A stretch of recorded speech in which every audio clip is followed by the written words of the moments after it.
मेरा नाम अदीन इम्तियाज़ है और आज हम उन पत्तों की कहानी जानने की कोशिश करेंगे जो ख़ज़ां के मौसम में दरख्तों से नीचे गिर जाते हैं।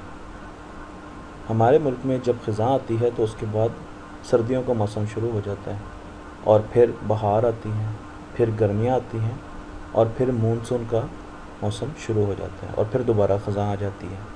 तो जब ख़ज़ां आती है, जिसको हम फ़ॉल का सीज़न कहते हैं इंग्लिश में, या ऑटम का सीज़न कहते हैं, तो दरख्तों से पत्ते ज़मीन पर फैल जाते हैं। और अगर कभी आंधी आ जाए तो सुबह अगर हम उठ के सड़कों पर जाएं तो हमें हर तरफ पत्ते ही पत्ते नज़र आते हैं। पर कुछ अरसे बाद जब सर्दियां गुज़रती हैं और बहार आती है तो ये पत्ते कहीं नज़र नहीं आते, बल्कि हमारे ग्राउंड, सड़कें, मैदान, हर चीज़ बिल्कुल साफ़ हो जाती है। तो ये पत्ते कहाँ जाते हैं? कुछ बच्चों का ख्याल है कि ये पत्ते जो हैं वो हम समेटते हैं और इनको डब्बों में बंद करके हम ज़मीन में दफन कर देते हैं। तो क्या कभी आपने कोई ऐसा इंसान देखा है जो ज़मीन खोद रहा हो तो उसने पत्ते दफन कर दें? मैंने तो आज तक ऐसा कोई इंसान नहीं देखा। तो फिर ये पत्ते कहाँ जाते हैं? अगर ये किसी जगह जमा करते हैं हम, तो हमें नज़र भी आने चाहिए कि वहाँ पर पत्ते ही पत्ते हों। अब आप देखें कि हर साल ख़ज़ां में ये पत्ते ज़मीन पर गिरते हैं और बहुत ज़्यादा तादाद में गिरते हैं। तो अगर ये पत्ते गायब नहीं होते तो ये तो ज़मीन को भरते रहें और एक वक्त ऐसा है कि ज़मीन में पत्ते ही पत्ते हों। जैसे कि ये कितने पत्ते जो है यहाँ पर रखे हुए हैं और इनको इकट्ठा किया हुआ है। तो ये पत्ते कहाँ जाते हैं?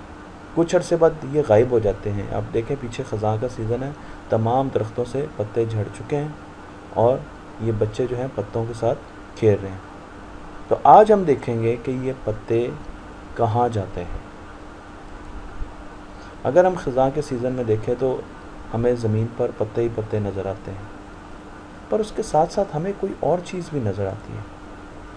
ये एक पत्ता है, अगर आप इसके साथ देखें तो एक दूसरा पत्ता भी था और फिर ये आहिस्ता आहिस्ता पत्ता गायब हो गया। ये देखें, ये पत्ता गायब हो गया और इसकी जगह जो है हमें अब मिट्टी ही मिट्टी नज़र आ रही, सॉइल नज़र आ रही है इस लीफ की जगह। और कुछ हमें थोड़ा सा सफ़ेद रंग का एक मादा नज़र आ रहा है। तो ये पत्ता कहाँ गया? क्या ये ज़मीन के अंदर चला गया या ये गायब हो गया? ये तो कोई जादू हो गया, मैजिक हो गया ये तो। अगर हम इन पत्तों को देखें तो ये आपके पास एक पत्ता है जो कि डीकम्पोज कर रहा है, जो ऐसा ऐसा गल रहा है, सड़ रहा है, डीकम्पोज कर रहा है, गल रहा है, सड़ रहा है। और आप देखें इसका काफ़ी ज़्यादा स्ट्रक्चर जो है वो डीकम्पोज हो चुका है। तो ये जो हिस्से इसके गायब हुए हैं ये कहाँ पर गए? आज का सवाल ये है। और आप देखें, इसमें सिर्फ वही हिस्सा रह गया जहाँ पर उसकी वुड थी, छोटी छोटी उसकी टहनियाँ थी। अगर आप देखें ना, इसमें ये छोटी छोटी इसकी टहनियाँ, शाखें थी, तो वो हिस्सा रह गया और ये भी गायब हो जाएगा बाद में। तो बाकी सारा का सारा हिस्सा जो है वो गायब हो चुका है। अगर ये एक पौधे को देखें तो अब आपको यहाँ से हिंट मिलेगा, अब आपको हिंट मिलना चाहिए। ये पत्ता डीकम्पोज हो रहा है, ये आहिस्ता आहिस्ता ख़त्म हो रहा है, पर ये पत्ता डीकम्पोज होके क्या बन रहा है? अगर आप देखें तो आपको यहाँ पर और पत्तों के भी छोटे छोटे छोटे छोटे हिस्से, पार्ट्स नज़र आ रहे होंगे, पर बाकी हर जगह तो हमें मिट्टी नज़र आ रही है। तो ये पत्ता कहाँ गया? क्या ये गायब हो गया? क्या ये मिट्टी बन गया या किसको कीड़े खा गए? ये पत्ता कहाँ पर गया? कई जगह हम देखते हैं कि जहाँ पर हमने बहुत ज़्यादा पत्ते इकट्ठे किए होते हैं, जिस तरह ये जगह है, वहाँ पर हमें मिट्टी नज़र आनी शुरू हो जाती है, सॉइल नज़र आना शुरू हो जाती है। इसका आप एक्सपेरिमेंट बड़े आसान है। आप पत्ते लें और उसको एक टोकरी में रख दें और उस टोकरी को बंद कर दें और फिर 1 महीने बाद उस टोकरी को खोलें तो आपको पत्तों के कुछ हिस्से नज़र आएंगे, पर आपको साथ साथ मिट्टी भी नज़र आएगी। तो ये मिट्टी कहाँ से आती है? अब सवाल ये है कि यहाँ पर मिट्टी, तो कुछ लोग कह सकते हैं कि हो सकता है ये मिट्टी पहले की हो, इस वजह से यहाँ पे नज़र आ रही है। तो फिर हमने मुशाहिदा किया एक जगह का जहाँ पे कूड़ा इकट्ठा किया जाता था और कूड़े को एक ड्रम में बड़ी बड़ी जगह पर रखा जाता था। कुछ अरसे बाद उस कूड़े को बाहर निकाला। अब उसमें पत्ते थे, सब्जियां थीं, गली सड़ी चीज़ें थी जो हमारे घरों में हम इस्तेमाल करते हैं किचन में, उसमें और चीज़ें भी थीं। तो जब उसको बाहर निकाला गया उस कूड़े को काफ़ी अर्से बाद, तो उसमें मिट्टी नज़र आ रही थी और उसमें प्लास्टिक्स नज़र आ रहे थे, यानी प्लास्टिक के बैग थे, पर कहीं भी हमें ख़राब फ्रूट्स नज़र नहीं आ रहे थे जो हमने फेंके थे उसमें, ख़राब सब्ज़ियां नज़र नहीं आ रही थी, ख़राब पत्ते नज़र नहीं आ रहे थे, इवन जो गोश्त की चीज़ें थी वो भी डाली, वो भी नज़र नहीं आ रही थी। सिर्फ़ और सिर्फ प्लास्टिक की चीज़ें बाकी रह गई थी और बाकी हमें नज़र आ रही थी मिट्टी। तो क्या पत्ते वाकई मिट्टी में बदल जाते हैं? इसी तरीके से एक ये तस्वीर भी मैंने इसीलिए लगाई है कि ये एक बास्केट है, ट्रैश बिन है, और इसमें मुख्तलिफ़ किस्म की सब्ज़ियाँ जो हैं, इस किस्म की काफ़ी ज़्यादा बास्केट्स थी, उसमें मुख्तलिफ़ किस्म की सब्ज़ियाँ जो है वो रखी जाती थी। तो कुछ अरसे बाद उसको खाली किया गया। अब उसके ऊपर वाले हिस्से में तो वो सब्ज़ियाँ थीं जो ख़राब हमने फेंक दी थी, वो तो वैसे की वैसी थी, वो अभी मिट्टी में नहीं बदली थी, पर नीचे वाली जगह पर तो हर जगह मिट्टी ही मिट्टी नज़र आई।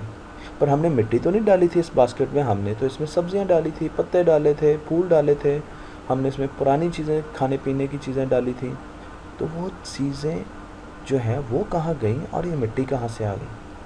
तो ये एक बहुत अहम सवाल है।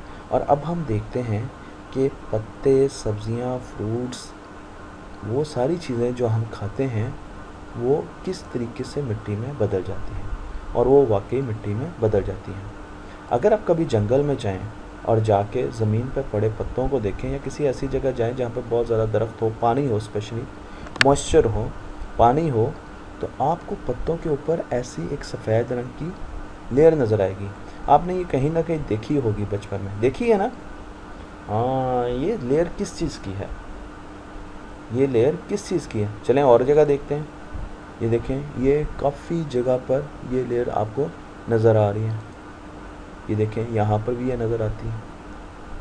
तो ये लेयर जो पत्तों पर आती है और कुछ अरसे बाद पत्ते जो हैं वो मिट्टी में बदलना शुरू हो जाते हैं, तो ये चीज़ जो है ये उसको खाना शुरू कर देती है पत्तों को। और ये खाती कैसे है? ये पत्ते की जो स्किन है या पत्ते की जो बाहरी हिस्सा है उसको खाती है, और जो वापस करती है वो मिट्टी है, यानी उसको मिट्टी में बनाती रहती है।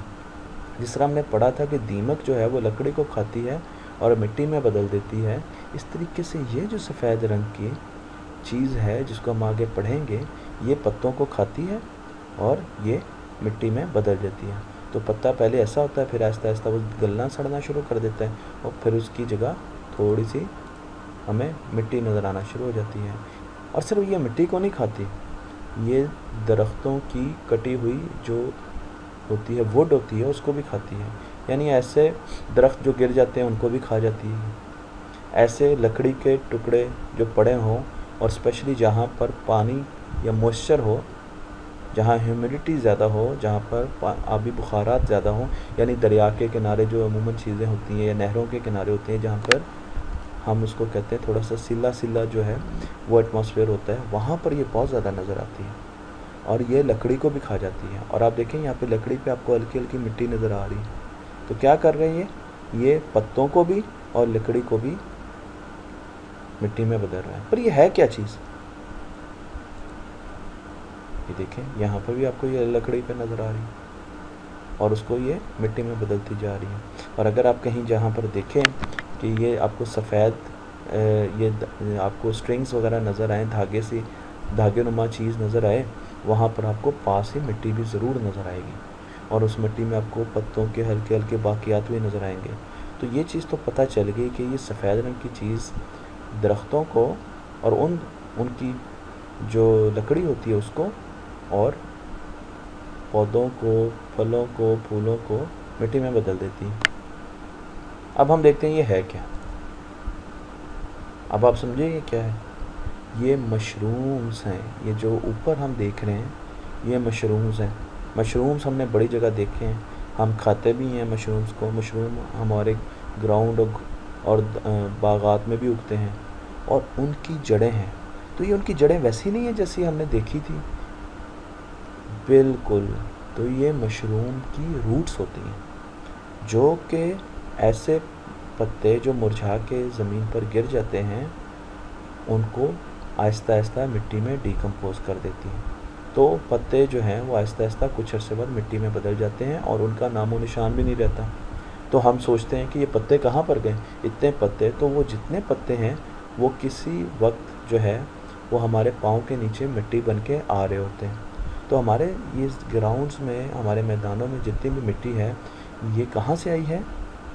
ये या तो पत्तों से आई है, या फलों से आई है, या पौधों से आई है, या उनकी लकड़ी से आई है। और किसने ये मिट्टी पैदा की है? मशरूम्स ने। तो अगर मशरूम्स दुनिया में ना होते तो दुनिया में तो हर तरफ पत्ते ही पत्ते होते, हर तरफ लकड़ी लकड़ी होती, हर तरफ दरख्त ही दरख्त जो गिरे होते वो भी कभी गायब ना होते। तो हमें मशरूम्स का शुक्रगुजार होना चाहिए। मशरूम्स काफ़ी किस्म के होते हैं, रंग बिरंगे होते हैं। जिस तरह एक ये मशरूम है, फिर आपके पास ये मुख्तलिफ़ किस्म के मशरूम्स मैं दिखा रहा हूँ। इंसान इनको खाते भी हैं, ये काफ़ी ज़्यादा और चीज़ों में भी इस्तेमाल होते हैं, ये दवाइयों में भी बहुत ज़्यादा इस्तेमाल होते हैं और बड़े भी होते हैं। ये बहुत बड़ा मशरूम है। मशरूम काफ़ी ज़्यादा बड़े भी होते हैं और छोटे भी होते हैं। पर मशरूम आप जिस तरह देख सकते हैं, अब ये पत्तों के ऊपर मशरूम्स उगे हुए हैं, ये पत्ते जो है आहिस्ता आहिस्ता गल सड़ रहा है, तो इसकी जड़ें भी आहिस्ता आहिस्ता यहाँ पर इस पत्ते को मिट्टी में बदल देंगी। तो ये पत्ता जो है अनकरीब मिट्टी में बदलने वाला है। और वो कौन करेगा इसको मिट्टी में बदलेगा? मशरूम और उनकी जड़ें।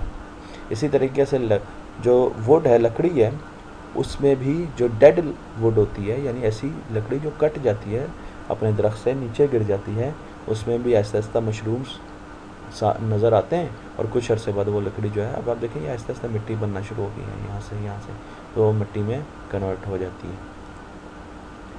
मशरूम्स सिर्फ दरख्तों और पौधों को ही मिट्टी में कन्वर्ट नहीं करते, बल्कि कुछ इंसेक्ट्स जो मर जाते हैं उनके ऊपर भी मशरूम्स उगाते हैं, और वो आहिस्ता आहिस्ता उनके जिस्म को भी जो वो गलाते हैं और उनका जिस्म भी सड़ जाता है और आहिस्ता आहिस्ता मिट्टी में बदल जाता है।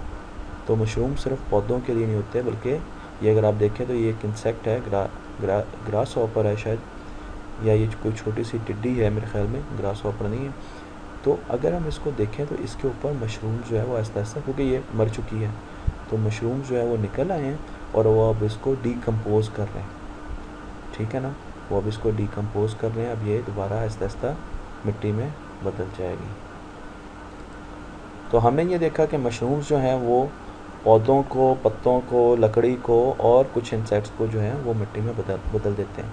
पर बाज़ औक़ात हम घर में आते हैं और किचन में जाते हैं और हम देखते हैं तो हमारी डबल रोटी जो है या हमारी ब्रेड जो होती है, ये बिल्कुल ख़राब हो चुकी होती है, और हम कहते होते हैं इसको फंगस या फफूंदी लग गई। फंगस कहते हैं ना, हम कहते हैं इसको फफूंदी लग गई। तो ये मशरूम्स तो इस पर घरों में कैसे आ गए? ये तो हमने जंगलों में देखा था, तो घरों में मशरूम्स कैसे आ गए और वो कैसे आके इनको ख़राब करते हैं? ये बिल्कुल वैसी ही चीज़ है। अगर हम और देखें तो देखें, ये हमारा जो माल्टा है ये भी गल सड़ चुका है। इसी तरीके से अगर मैं देखूं तो ये टमाटर है, और अगर आप ये देखें तो ये आपको मशरूम की जड़ें, छोटी छोटी मशरूम की जड़ें नज़र आ रही हैं। ये तो बिल्कुल वैसे ही है जैसे हमने पत्तों के साथ देखा। पर हमारे घरों में ये मशरूम्स कहाँ से आते हैं? अब ये एक एनिमेशन देखें, वक्त के साथ साथ जो है पौधे, ये जो फ्रूट्स हैं कैसे जल गए। ये हमने तेज़ी से वीडियो गुजारी है, तो आप देखो कि ये फ्रूट्स थे और फिर क्या हुआ, आहिस्ता आहिस्ता ये गल सड़ गए और इनके ऊपर वही सफ़ेद रंग की लेयर आई जो कि हमने दिखाया था कि ये मशरूम्स की जड़ें थी, और ये इनको मशरूम्स जो हैं वो आहिस्ता आहिस्ता उन्होंने इनको गला सड़ा दिया। इसी तरीके से मैं आपको एक वीडियो दिखाता हूँ। ये एक केला और एक ऑरेंज है साथ, और अब आप देखेंगे कि आहिस्ता आहिस्ता ये इनके गलने सड़ने का जो फेज़ है वो कैसे गुजरेगा। अब ये आहिस्ता आहिस्ता आप देखेंगे तो आपको नज़र आएगा। मैं इसको थोड़ा सा आगे करता रहता हूँ तो आपने देखना कि आपको फ़र्क नज़र आएगा। पहले केले में ज़्यादा फ़र्क नज़र आएगा, उस पर आपको काले काले निशान नज़र आएंगे।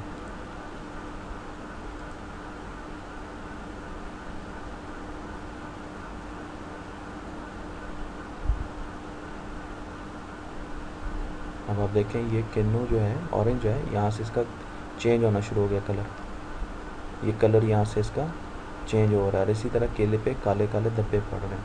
तो क्या हुआ, आहिस्ता आहिस्ता आहिस्ता आहिस्ता ये जो है ये गलने सड़ने की तरफ जा रहा है। अब ये देखें आहिस्ता आहिस्ता, अब देखें ये सफ़ेद रंग के नज़र आने शुरू हो गए ना आपको, ये सफ़ेद रंग के। इसको हम कहते हैं ये मोल्ड है, MOLD, मोल्ड। मोल्ड जो है ये भी मशरूम से मिलती जुलती एक चीज़ होती है जो हमारे घरों में स्पेशली मोल्ड जो है वो हमारे फ्रूट्स वगैरह को और चीज़ों को ख़राब करती है। तो अब आप देखेंगे ये आहिस्ता आहिस्ता बिल्कुल, इसने ऑरेंज को तो बिल्कुल ख़राब कर दिया है और आहिस्ता आहिस्ता ये केले को भी गला रही है। मैं इसको तेज़ कर देता हूँ। तो इस तरीके से मोल्ड जो है वो काम करती है। पर ये हमारे घरों में आती कहाँ से? अब आपको कहीं नज़र नहीं आएगा कि कोई भी मशरूम वहाँ पर था, तो ये हमारे घरों में आई कैसे? अगर आप अपने घरों में देखें तो आपको कई जगह पर वॉशरूम की टॉयलेट्स के साथ काले रंग की बीच में गैप नज़र आएंगे, तो ये भी मोल्ड है। ये जो ये काली काली चीज़ें आपको नज़र आ रही है ना हल्की हल्की, ये भी मोल्ड है, ये फंगस है। इसको अगर आप देखें ना, इसी तरीके से ये देखें, ये दीवारों पर भी आपको नज़र आ रही है, ये भी मोल्ड है। ये आपको भी अब याद आएगा कि आपके घरों में कई जगह पर ये चीज़ वाज़े हुई है। तो ये सारी की सारी मशरूम की ही एक किस्म है और ये इसको हम फफूंदी कहते हैं उर्दू में। तो ये आती कहाँ से? हमारे घर में तो कभी भी कोई मशरूम नहीं होगा, फिर भी हमारे घरों में पौधे जो खाने की चीज़ें वो ख़राब हो जाती हैं अगर वैसे रख दी जाए।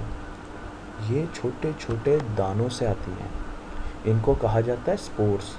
ये हर वक्त हर जगह पर होते हैं, इस वक्त भी मेरे पास है, पर ये मुझे अपनी आँख से नज़र नहीं आते। ये हमारे इर्द गिर्द हवा में हर वक्त होते हैं। जहाँ पर इनको ऐसी जगह मिलती है जहाँ पर इनकी अफज़ाइश हो सकती है या ये अपन बढ़ सकते हैं, ये वहाँ पर हमला कर देते हैं और ये हमारे सांस के साथ हमारे बॉडी के अंदर भी जा रहे होते हैं और कई लोगों को इनसे बीमारी भी होती है। कई लोग इनसे बीमार भी होते हैं, उनको मुख्तलिफ़ किस्म की बीमारियाँ भी होती हैं। इसी तरीके से इंसान जब जैसे बीमार होते हैं, इसी तरीके से फूल और फल और खाने की चीज़ों पर भी अटैक करती है, दीवारों को भी ख़राब करती है। और ज़्यादातर ये पता कहाँ पर होती है? जहाँ पर पानी इस्तेमाल होता हो, मॉइस्चर हो, जहाँ पर मॉइस्चर हो। वॉशरूम में पानी बहुत ज़्यादा होता है ना, तो वहाँ पे मॉइस्चर होता है, वहाँ पर आपको फफूंदी ज़्यादा नज़र आएगी। किचन में बहुत ज़्यादा नज़र आएगी। तो इसका एक ही काम है, इसको हम ख़त्म कैसे कर सकते हैं? अब ये देखें, ये आपको नज़र आएगी मोल्ड जो है वो डबल रोटी के या ब्रेड के जो है पीस पे लगी हुई है, आप देख सकते हैं इसको। इसी तरीके से अब मोल्ड को ख़त्म कैसे किया जा सकता है, इससे बचाव कैसे कर सकते हैं? ये तो हर चीज़ को ख़राब कर देगी, खाने वाली हर चीज़ को ख़राब कर देगी। तो हम क्या करते हैं? हम फ्रूट्स को, खाने पीने वाली चीज़ों को फ्रिज में रखते हैं। क्यों रखते हैं? इन पे फफूंदी नहीं लगती। फ्रिज में कई चीज़ें बड़े अरसे तक पड़ी रहती हैं, ख़राब नहीं होती। तो फ्रिज क्या करती है? फ्रिज चीज़ों को ठंडा रखती है। इसका मतलब लगता ये है कि मोल्ड जो है वो ठंडे दर्जा हरारत में अटैक नहीं कर सकती, वहाँ पर ग्रो नहीं कर सकती, वहाँ पे पैदा नहीं हो सकती। तो मोल्ड जो है उसको चाहिए ऐसी जगह जहाँ पर ठंडक ज़्यादा ना हो। तो इसलिए हम कहते हैं ना, सर्दियों में फ्रूट जो है उसको फ्रिज से बाहर भी रख दो या किसी चीज़ को फ्रिज से बाहर भी रख दो तो खैर है, कोई नहीं, ठीक हो जाएगी। गर्मियों में बिल्कुल नहीं रखनी। तो मोल्ड जो है वो गर्म जगहों पर ज़्यादा अटैक करती है और ठंडी चीज़ों पे नहीं करती, इसीलिए तो हम फ्रिज इस्तेमाल करते हैं। पर आज से 50-100 साल पहले तो फ्रिज नहीं होती थी, फिर वो लोग कैसे बचते थे इससे? वो अपना खाना कैसे उसकी हिफाजत करते थे? वो कैसे चीज़ों को बचाते थे कि उसको फफूंदी ना लग सके? तो उसके लिए वो क्या करते थे? उनको कवर करके रखते थे, क्योंकि मोल्ड जो है वो हवा के ज़रिए आती थी। अगर हम इनको खाने की चीज़ों को कवर करके रखें तो इसके अंदर ना तो हवा जा सकती है और ना ही इसके अंदर जो है मोल्ड या फंगस अटैक कर सकती है। तो ये एक बड़ी अहम चीज़ थी जो हमारे बड़े बुज़ुर्ग जो है वो अपना खाना बचाने के लिए करते थे। जिस तरह ये भी है, इसी तरीके से चीज़ों को प्रिजर्व करते थे और उनको कवर करके रखते थे। तो ये अच्छी आदत है कि अगर हम अपने खाने को कवर करके रखें आज भी, तो ये बहुत अच्छी चीज़ है, उसमें बीमारियां पैदा होने के कम चांसेस हैं।